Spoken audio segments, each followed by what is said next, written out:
Olá, que tal a gente começar com uma ideia que, assim, parece quase impossível? Uma baleia cinzenta, um daqueles gigantes do oceano, vivendo num tanque. É, parece coisa de filme, né? Mas olha, acontecer de verdade. É raro, mas aconteceu. E hoje a gente vai fazer uma exploração detalhada da história mais famosa disso tudo. A jornada incrível da JJ, que era um filhote resgatado assim muito perto da morte mesmo. Exato. E pra gente entender bem o que rolou com a JJ lá em 97, acho que vale a pena voltar um pouco no tempo, sabe? Lá pros anos 60, 70. Ah, para conhecer as tentativas anteriores? Isso, as histórias da Didi I e da Didi 2. Para essa nossa análise, a gente está usando várias fontes, né? Tem notícias da época, tipo da CBS 8, dados de institutos de pesquisa, como o Hub SeaWorld Research Institute. Vamos chamar de HSWRI, para facilitar. Certo. Compartilhou no TikTok e até uma postagem de blog mais crítica lá do Tumblr, da página @endkillerwhaleCaptive, que olha para o papel das instituições, na época, com um olhar diferente. Entendi. Então, a ideia é que não é só contar a história da Jade, né? A gente quer entender a complexidade toda. O resgate, a reabilitação de um bicho desse tamanho? E como as diferentes fontes viram isso, né? Principalmente o papel de lugares como SeaWorld nesses casos. Beleza, então vamos começar por essas pioneiras, as Didis. Anos 60 e 70, imagino que era tudo muito novo, essa ideia de ter uma baleia cinzenta em cativeiro. Totalmente, era uma fronteira sendo explorada mesmo, e os resultados, bom, foram bem diferentes. A primeira foi a Didi, em 1965. Capturou um filhote de baleia cinzenta nos anos 60. Como é que fizeram isso? A tecnologia, o conhecimento, devia ser outra coisa, né? Nossa, sem dúvida. A captura foi em Scammons Lagoon, lá na Baja Califórnia, no México. É um lugar famoso por ser um berçário delas. Ah, sei. A operação foi liderada por um veterinário que tinha acabado de chegar no SeaWorld, o David Walkeney. E ele teve a ajuda de um pessoal importante, um fisiologista do Scripps, que é super renomado, e olha que curioso, um arpoador japonês experiente. Parei, um arpoador. Usaram um arpão para pegar um filhote que queriam estudar vivo, isso me parece arriscado demais. E foi. O arpão acabou perfurando o pulmão do filhote, uma fêmea. Nossa, Mesmo ferida, levaram ela correndo para o SeaWorld San Diego. O Dr. Kennan tentou tratar e até que ela pareceu melhorar por um tempo, ganhou peso, sabe? Isso permitiu fazer uns estudos iniciais sobre metabolismo, respiração, coisas que não se sabia na época. mas e a lesão? Ela sobreviveu a isso no longo prazo? Infelizmente não. A Gigi morreu em abril de 1965, poucos meses depois de ser capturada. A causa foi uma infecção grave ligada diretamente à ferida do arpão. Deu atelectasia, que é tipo um colapso do pulmão, sabe? E pneumonia. Que triste. Um fim trágico que já mostrava como era complicado, né? Tirar esses animais do mar. Exato. Mostrava a fragilidade deles fora do habitat e os riscos enormes da captura e do cativeiro naquela época. Uma lição bem dura. E mesmo assim, alguns anos depois, tentaram de novo com a Gigi 2. Tentaram. Foi em março de 1971, no mesmo lugar, Scammons Lagoon, a equipe do SeaWorld com o Dr. Kenny de novo, mas dessa vez usaram uma técnica diferente. Como foi? Eles conseguiram laçar um filhote. Tinha uns 2 meses de idade, uns 5 metros. Conseguiram manobrar ele para debaixo do barco. E a mãe? A gente sabe que as mães são super protetoras. Deixou levarem o filhote assim? Não deixou fácil, não. A fonte do Tumblr, a @endkillerwhaleCaptivity, descreve uma cena bem tensa. Diz que a mãe ficou frenética, atacou o barco de captura várias vezes, chegou a causar uns danos leves na embarcação. Imagina o desespero do animal. Pois é. Até que, talvez exausta ou percebendo que não ia adiantar, ela acabou desistindo e se afastou. Deve ter sido angustiante. E a Gigi segunda? O que aconteceu com ela depois de capturada? Foi levada também para o SeaWorld San Diego. Colocaram ela num tanque de 200 mil litros, o que para a época era bastante coisa. E a ideia era mantê-la lá. Parece que sim. Os relatos indicam que o SeaWorld pensou em manter a Gigi segunda por tempo indeterminado, talvez para estudos de longo prazo, né? Mas eles mudaram de ideia. Por quê? Bom, aí entraram duas questões bem práticas: grana e tamanho. Alimentar a Gigi segunda já custava uns $200 por dia. Isso nos anos 70 era bastante dinheiro. Imagino. E além disso, ela crescia numa velocidade impressionante. Ganhava tipo 200 quilos por mês. 200 quilos por mês? Nossa. Pois é. Então, manter um animal que crescia tanto e comia tanto começou a ficar logisticamente inviável. Entendi. Aí a solução foi soltar. Exatamente. Soltaram a Gigi 2 em 13 de março de 1972. Antes, colocaram os rastreadores nela e fizeram uma marcação a frio. Marcação a frio? O que é isso? É uma técnica que usa nitrogênio líquido para marcar a pele, tipo uma tatuagem congelada, para poderem identificar ela depois se a vissem de novo. E conseguiram rastrear? Sabem o que aconteceu com ela? Aí é que tá. O destino dela depois da soltura é um mistério. Não tem nenhum registro confirmado de que ela tenha sido avistada de novo. Então, uma morreu e a outra desapareceu. Exato. Essa incerteza da Didi, somada à tragédia da Didi 1, deixou muitas perguntas no ar sobre se era viável ou mesmo ético fazer aquilo. Essas histórias iniciais, uma trágica e a outra um mistério, realmente dão um contexto importante, né? Mostra como era difícil, talvez até impossível na época, manter esses gigantes. Com certeza. E isso faz a história da GG, que veio mais de 20 anos depois, ser ainda mais interessante. Principalmente porque começou num jeito totalmente diferente. Não foi captura planejada, foi um resgate. Isso mesmo. A história da GG começa em janeiro de 1997. Um filhotinho de baleia cinzenta, com poucos dias de vida, apareceu encalhado perto de Marina del Rey, lá em Los Angeles.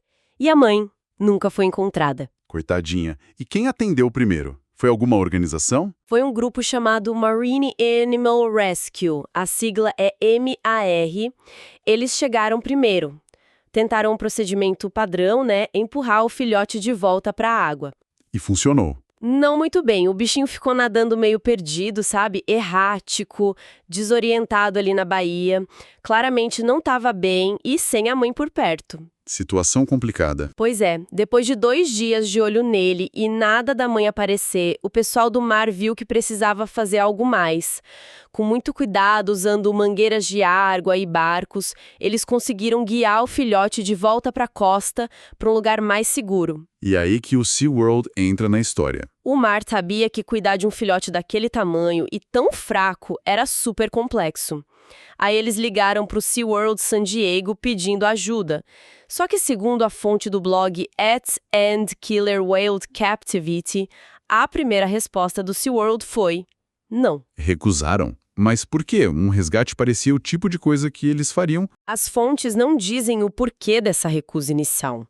O que a gente sabe é que a história do filhote começou a sair na mídia, o pessoal local ficou sabendo. Ah, começou a ter pressão pública. Exato, a pressão aumentou e depois de umas horas de conversa, o SeaWorld concordou em receber o filhote, mas com uma condição. Qual? Que o animal fosse levado de Marina del Rey até San Diego, uma viagem de umas 3 horas por terra.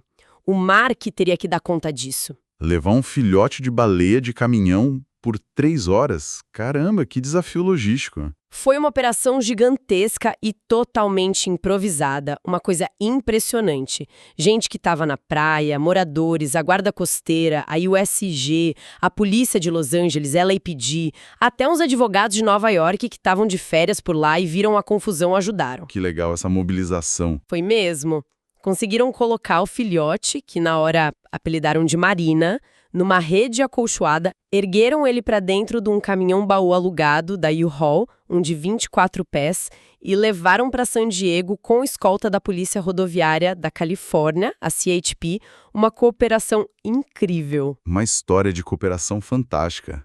Mas você falou que tem uma visão crítica sobre como isso foi contado depois, né? Sim, a postagem do blog At and Killer Whale Captivity critica que depois, na comunicação oficial, o SeaWorld teria meio que assumido todo o crédito pelo resgate, sabe? Minimizando o papel super importante do mar e de todos os voluntários e outras agências que fizeram o salvamento na praia e o transporte acontecer. Entendi.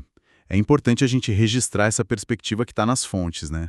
Sem tomar partido, só relatando. Exatamente. E depois dessa viagem toda, que deve ter sido super estressante, Como o filhote chegou lá no SeaWorld? Chegou muito mal, em estado crítico mesmo. Semicomatosa, super desidratada, muito abaixo do peso para um recém-nascido, só 758 quilos. Estava coberta de piolhos de baleia, que são parasitas comuns, e tinha vários cortes, úlceras na pele, media só 4,2 metros. Nossa Senhora! O prognóstico inicial dos veterinários era bem ruim. As chances não pareciam boas, não. E a equipe do SeaWorld conseguiu virar esse jogo. Olha, foi uma batalha. Exigiu um esforço enorme da equipe, veterinários, especialistas, começaram na hora os procedimentos de emergência, dar fluidos para reidratar, corrigir eletrólitos, dar energia, antibióticos para infecção, cuidado intensivo, 24 horas por dia, 7 dias por semana. Imagino. Nos primeiros dias, ela estava tão fraca que o pessoal tinha que ficar segurando ela na piscina para ela não afogar. Literalmente. Que sufoco. E a alimentação? Como se alimenta um bebê-baleia órfão? O leite da mãe é super gorduroso, né? Pois é, foi um desafio enorme. Tiveram que inovar. Começaram com fluidos direto no estômago por um tubo para estabilizar o açúcar no sangue. Depois, a equipe desenvolveu uma fórmula especial. Uma fórmula? É. Um dos cuidadores, o Kevin Robinson, descreveu para a CBS 8 como algo tipo massa de panqueca. Era uma mistura de peixe moído, um leite em pó especial, água, vitaminas, minerais. Tudo que ela precisava. E como ela comia isso? A filhote, que aí foi nomeada JJ em homenagem a uma apoiadora da reabilitação de mamíferos marinhos, a Judy Jones, aprendeu a sugar essa fórmula por uma mangueira direto de baldes de 5 galões. Engenhoso. E ela foi melhorando? Conseguiu passar para comida sólida? Conseguiu, foi o próximo passo. Conforme ela ganhava força, começaram a dar comida sólida, tipo peixes, lulas em baldes, e a quantidade era absurda. Quanto ela comia? No pico do crescimento, ela chegou a comer mais de 860 libras por dia. Isso dá quase 390 quilos. Eram tipo 33 baldes cheios todo dia. 390 quilos de comida por dia. Caramba! Isso mostra que ela se recuperou bem, mas volta àquela questão da Jijirique, né? A sustentabilidade disso, só que numa escala muito maior. Exatamente. Esse consumo gigantesco era prova do sucesso da reabilitação, mas também deixava claro como era complexo e caro manter um animal crescendo tão rápido no ambiente artificial. Era um desafio logístico constante. E não era só comer. Ela precisava aprender como comer como uma baleia cinzenta de verdade. Como assim? As baleias cinzentas comem remexendo o fundo do mar, né? Elas sugam o sedimento e filtram bichinhos pequenos. Então, um passo-chave na reabilitação foi ensinar a JJ a fazer isso. E como fizeram? A equipe começou a espalhar comida sólida no fundo da piscina dela, e aí, felizmente, o instinto falou mais alto. Ela começou a se alimentar do jeito certo, simulando o que faria no oceano. Isso foi super importante, um sinal de que ela talvez pudesse se virar sozinha. E o crescimento dela? Com tanta comida, ela deve ter ficado enorme. Ficou espetacularmente grande. Ela ganhava, em média, 50 libras por dia, quase 23 quilos. Depois de 14 meses de cuidados, a JJ estava gigante. As fontes variam um pouquinho no peso final. Ah, é? A CBS e o HSWRI falam em umas 19 mil libras, que dá uns 8.600 quilos. Já a fonte do Tumblr menciona 17 mil libras, uns 7.700 quilos. De qualquer forma, um crescimento absurdo, né? Saindo de um estado quase terminal. Impressionante. E a ciência acompanhou isso de perto. Sim, bastante.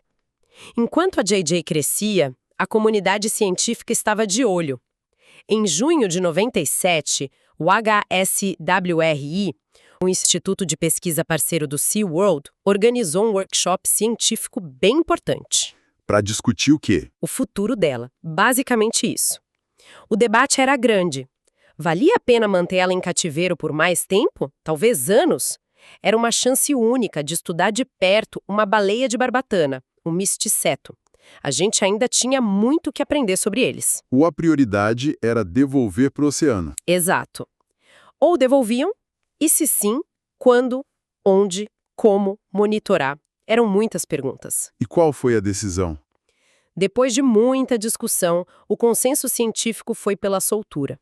Decidiram que seria na primavera de 98 para coincidir com a migração anual das baleias cinzentas subindo a costa da Califórnia, indo para o Ártico para se alimentar. Faz sentido para ela talvez encontrar outras baleias. Isso. E também concordaram que ela deveria ser monitorada com transmissores e que poderiam fazer pesquisas não invasivas durante a reabilitação, desde que não prejudicasse a saúde dela ou acostumasse demais com humanos. O SSWRI fez alguma pesquisa específica antes de soltar? Fizeram sim. Eles focaram bastante na parte sonora, na comunicação, gravaram os sons que a JJ fazia e também colocaram para ela ouvir gravações de outras baleias cinzas. Para que isso? A ideia era tentar preparar ela, acusticamente falando, para o ambiente sonoro super complexo que ela ia encontrar no oceano. Interessante. E com todo esse drama, essa recuperação, imagino que o público deve ter ficado super ligado na história dela, né? Nossa, demais! A história da JJ virou um fenômeno de mídia. Ela conquistou todo mundo. E como a fonte do Tumblr aponta, isso acabou sendo ótimo para a imagem do SeaWorld na época, né? Mostrou um lado de resgate, de reabilitação. Certo. E aí, finalmente, chegou o dia D, o dia da soltura. Como foi? Marcaram para 31 de março de 1998, a soltura foi na costa de Point Loma e San Diego, e de novo a guarda costeira deu um apoio logístico fundamental. Escolheram o local pensando em facilitar para a JJ encontrar e quem sabe se juntar a outros grupos de baleias que estavam migrando para o norte naquela época. E o plano dos transmissores para monitorar? Deu certo? Conseguiram seguir ela? Ah, essa era a grande esperança, né? Entender o que aconteceria depois. Os pesquisadores do HSWRI conseguiram colocar 2 transmissores de satélite na JJ. As baterias deviam durar até 18 meses, poderia dar dados incríveis sobre a adaptação dela. Infelizmente, não rolou como esperado. Para a frustração geral, os 2 transmissores se soltaram e foram encontrados boiando no mar poucos dias depois da soltura. Que pena. Que balde de água fria. Então, nada de rastreamento por satélite no fim das contas? Nada de longo prazo como queriam. Mas eles não desistiram de acompanhar pelo menos no início. Uma equipe de cientistas do SWRI e do Moss Landing Marine Lab conseguiu seguir a JJ visualmente. Ficaram atrás dela por umas 48 horas, num barco de pesquisa chamado Megalodon. Ah, pelo menos isso. E o que eles viram nessas 48 horas? Ela parecia bem, se adaptando? Os relatos dessas primeiras horas são bem positivos, sim. A JJ mostrou vários comportamentos considerados normais, esperados por uma baleia jovem e saudável. Ela fazia mergulhos de 1 a 6 minutos, ouviram ela vocalizando. Legal. E ela também fez o spy hopping. Sabe aquele comportamento que a baleia põe a cabeça para fora d'água na vertical, como se estivesse espiando? Sei. Curioso isso. Pois é, ela nadava com força, determinada, a uns 2 ou 3 nós, dá uns 4 a 5,5 km por hora. Chegou a cobrir mais de 32 quilômetros nessas primeiras horas de liberdade. Parecia bem. Que bom. Mas e depois das 48 horas? O que aconteceu? Aí que começa um mistério. A equipe no Megalodon perdeu o contato visual com a JJ. E desde aquele dia, lá em 1998, ela nunca mais foi vista ou identificada com certeza. Nunca mais? Nunca mais. Ela simplesmente desapareceu na imensidão do Oceano Pacífico. Caramba! Então, depois de todo aquele esforço gigantesco de resgate, reabilitação, soltura, o final da história da JJ ficou em aberto. Como é que a gente avalia isso tudo? Foi um sucesso, apesar de tudo? É uma pergunta difícil. E as fontes que a gente viu dão perspectivas diferentes. Fontes como a CBS 8 e o próprio HSWRI costumam apresentar a JJ como um marco, sabe? Um dos maiores sucessos na história de resgate e reabilitação de grandes mamíferos marinhos. E comparando com as Gigis, faz sentido, né? Uma morreu, a outra sumiu logo. Exato. O fato da JJ ter sobrevivido àquilo tudo, crescido tanto e voltado para o oceano aparentemente saudável é, sim, notável. Mas tem outros olhares sobre isso, né? Além do sucesso da reabilitação em si. Tem. Por exemplo, a bióloga marinha no TikTok usa o caso JJ para dizer, olha, esse é o potencial positivo que lugares como parques marinhos poderiam ter se focassem só em resgate e reabilitação de verdade e não em manter bicho para show, né? Entendo o ponto. Só que essa mesma postagem e os comentários nela e a análise mais crítica lá do blog @endkillerwhale_captivity também levantam questões sobre o cativeiro de baleias e golfinhos no geral. E como a gente já falou, sobre como a história do resgate da JJ foi contada para o público. É importante ter essas visões todas na mesa. E o papel da ciência do HSWRI parece ter sido bem importante em várias fases, né? Desde decidir se soltava ou não, até tentar monitorar. Sem dúvida. A ciência tentou basear as decisões em dados, em conhecimento. Tentaram aumentar as chances da JJ e, ao mesmo tempo, aprender o máximo possível com aquela oportunidade única sobre as baleias cinzentas. Mas o fato dela ter sumido sem deixar rastro, depois de tanto investimento, de tanta gente torcendo, deixa uma sensação meio, sei lá, agridoce, né? Deixa mesmo. O desaparecimento da JJ nesse oceano enorme coloca um ponto de interrogação gigante no final da história dela. A gente nunca vai saber com certeza se ela se juntou a outras baleias, se conseguiu se adaptar 100%, se chegou a ter filhotes. Qual foi o destino final dela? É um lembrete forte do quanto o oceano ainda é um mistério pra gente. Exatamente. Um lembrete da imensidão, da complexidade e dos mistérios que o mar ainda guarda. Então, resumindo o que a gente viu, é super raro ter baleias cinzentas em cativeiro.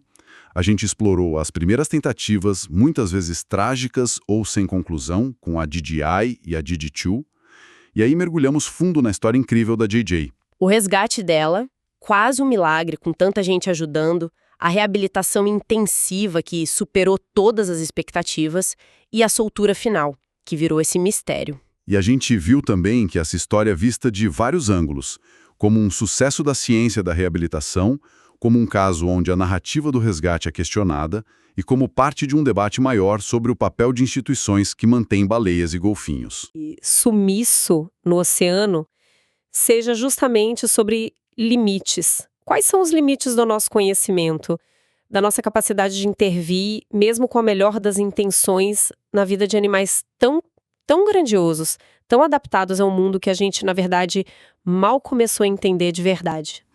Ou, pensando nas Digis e na JJ, que lições sobre como a gente interage, o impacto que a gente causa e o nosso dever de cuidar desses animais foram realmente aprendidas? Ou será que ainda faltam lições para aprender, depois dessas décadas todas de tentativas? Fica aí a pergunta, né?